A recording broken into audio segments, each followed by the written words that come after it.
Kwa hiyo sharti la kwanza, anayekuja kuomba fomu ya maombi awe mwanamke, amuombee mchumba wake wa kiume.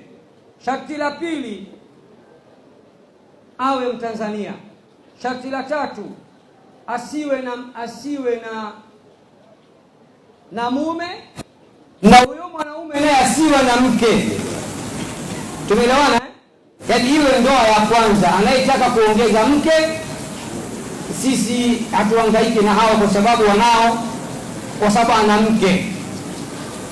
Sharti la nne, awe ameposa na kukubaliwa. Na kwa mwanamke awe ameposwa, na kwa mwanaume awe ameposa. 5, mwanaume awe na chanzo cha kupata riziki. Usije ukapata jazba ukakurupuka kisa na mkasa. Al-Hikma Foundation wanatoa mahari, ukataka ulipiwe, kumbe kazi huna, ukaanza kumpigisha ndefu binti wa watu, ukampa taabu. Kwa hiyo sharti la 5, mwanaume awe ana chanzo cha kupata riziki. Awe ana chanzo cha kupatia riziki, kinachomshinda ni mahali ya mkupuo.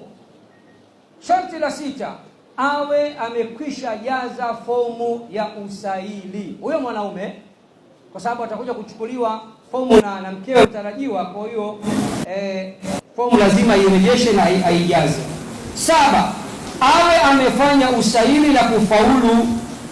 Baada ya kurejesha fomu, mtapewa taarifa, sasa kuna interview, njoeni. Kwa sababu hatuwezi kumlipia mahali mtu hatumjui. Tumejifunza kupitia matukio ya nyuma. Anakuja mtu dishi linachenga, hatuwezi kumwezesha mtu kama huyo. Kwa hiyo lazima tukuone uso kwa macho, tuzungumze nawe, tukuone mtambo au uso mtambo. Sharti la 8, awe tayari kufunga ndoa ya pamoja itakayofanyika hapa Dar es Salaam.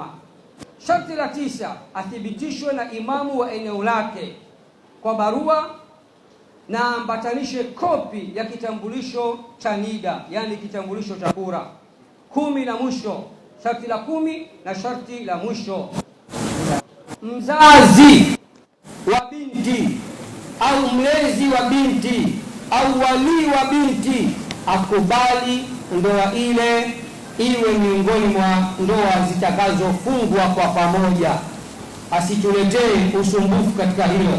Baada ya kusema hayo, naomba nitangaze tarehe ya kutolewa fomu ya maombi ya kulipiwa mahari na kuozeshwa na taasisi Al-Hikma Foundation.